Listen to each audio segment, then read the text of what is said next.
Dinas Pertanian Tapanuli Utara, BPP Kecamatan Siborong-Borong mempersembahkan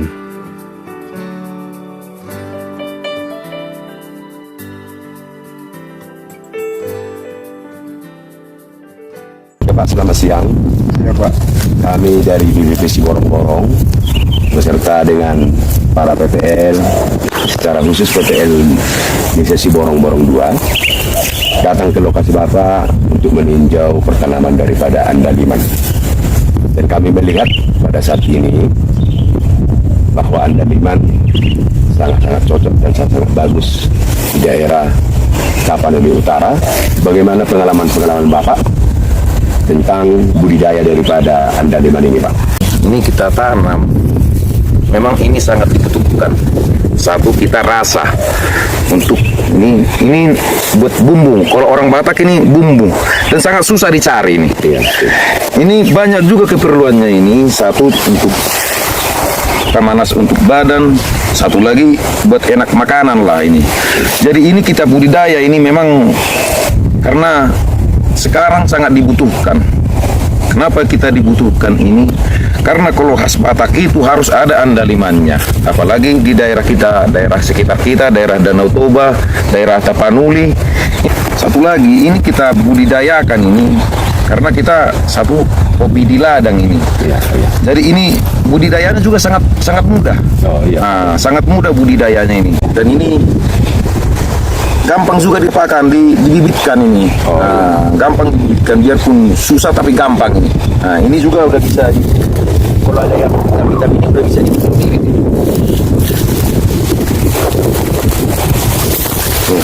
Ini udah jadi bibit ini, bisa jadi bibit, dijemur setengah jam, jangan terlalu kering. Ya, ini bisa jadi bibit. Jadi ini numbuhnya 1,5 bulan ini biar numbuh. Karena kulit arinya sudah terlepas ya, Pak? Nah, ini 1,5 bulan baru numbuh, baru nanti udah numbuh, baru kita pindahin ke polybag. Dari polybag langsung ini. Artinya ini setelah tanam, ya kan? Setelah tumbuh dia di polybag, ya kan? Ya. Nah, artinya ditanam dia di lahan terbuka, baru setelah itu 8 bulan dia Sudah jadi inilah jadi hasilnya. bisa berproduksi. Udah berproduksi dia, inilah hasilnya. Yang mau kami pertanyakan sama Bapak, artinya kendala-kendala yang Bapak hadapi selama ini kira-kira di mananya, Pak? Contohnya sampai 8 bulan itu, apakah ada perlakuan khusus? Sebenarnya ini nggak ada perlakuan khusus ini. Nggak perlu dipupuk banyak. Yang penting jangan banyak rumput-rumput. Hanya satu masalahnya ini. Ini buah yang kering sebenarnya harus dipetik. Kenapa ini nggak kita petik ini? Karena sesuai harga bulan lalu ini 20.000. 20.000. Jadi waktu metiknya ini udah aturan 2 orang yang metik ini semua. Berarti kan nggak ketemu.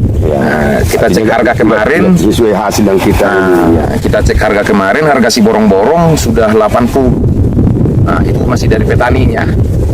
Jadi saya pikir-pikir ini kendalanya ini hanya satu. Kalau nggak dipetik mati. Jadi laku nggak laku harusnya diturunin buahnya ini, nggak bisa ditahan. Nggak bisa. Harus dipanen. Harus dipanen semua ini. Ya itu aja apanya ini, itu aja penyakitnya. Nggak perlu disiram, nggak perlu apa. Berarti dalam hal budidaya, artinya energi kita tidak terlalu banyak yang keluar dan biaya. Biaya juga tidak keluar. Cukup kita artinya perlu ada perlakuan khusus sama tanaman andaliman ini kan, kira-kira gitu, Pak. Artinya kan dia kan termasuk salah satu jenis tanaman yang sensitif dia.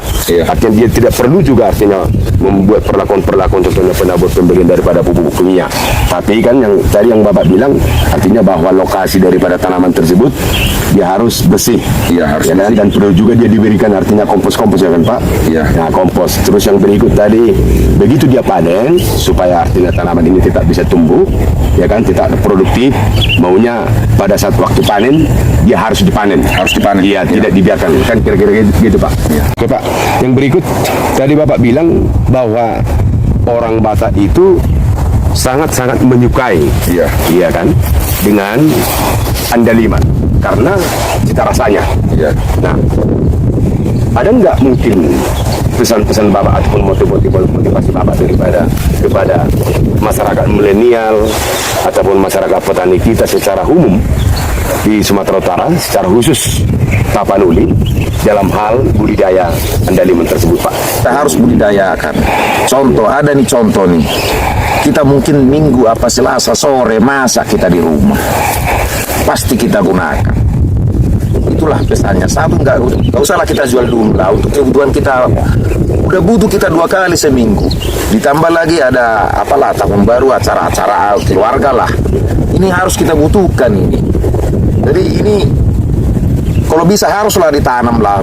Paling dikit 2-3 di belakang rumah, di polybag juga di depan rumah yang nggak mengganggu orang, nggak mengganggu fasilitas umum. Ya bisa lah ini ditanam, nggak mengganggu. Sedikit Pak untuk teknik budidaya. Untuk teknik budidaya mungkin masyarakat umum juga perlu. Dari awal sampai seperti ini, bagaimana teknik Bapak? Ini sebenarnya nggak perlu banyak teknik ini. Yang penting kita rajin cek Pengamatan sebenarnya. Nah, ini nggak perlu dirondap kayak apalah langsung hama, nggak perlu. Nah, pupuk harus yang bagus, nggak perlu. Nah, gampang banget ini tekniknya ini untuk pengen budidayaannya ini.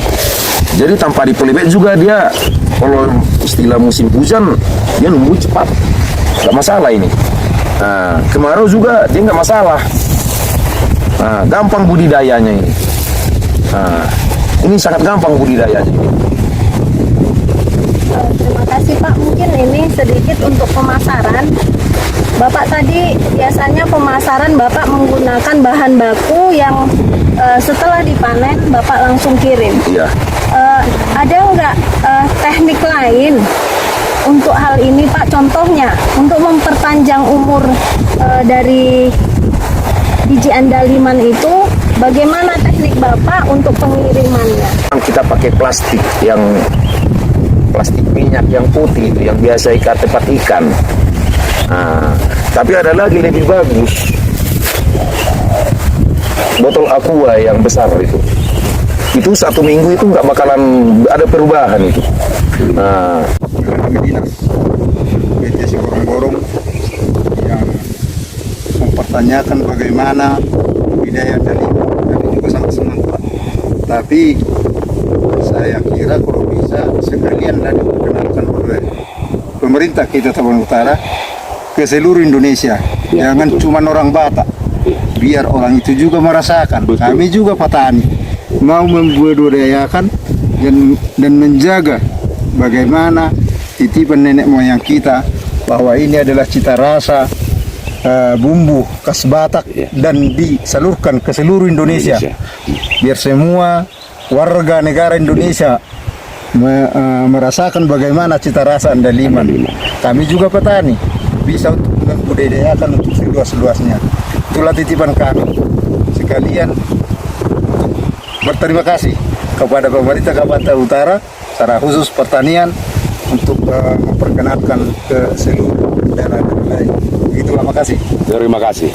Dan segala kesan yang Bapak sampaikan melalui kami BPP Si Borong-Borong dan PPL Si Borong-Borong 2, kami akan menyampaikan harapan daripada Bapak sekalian bisa jadi bahan masukan dan pertimbangan nanti untuk pemerintah Kabupaten Tapanuli Utara melalui Dinas Pertanian Kabupaten dan Tapanuli Utara.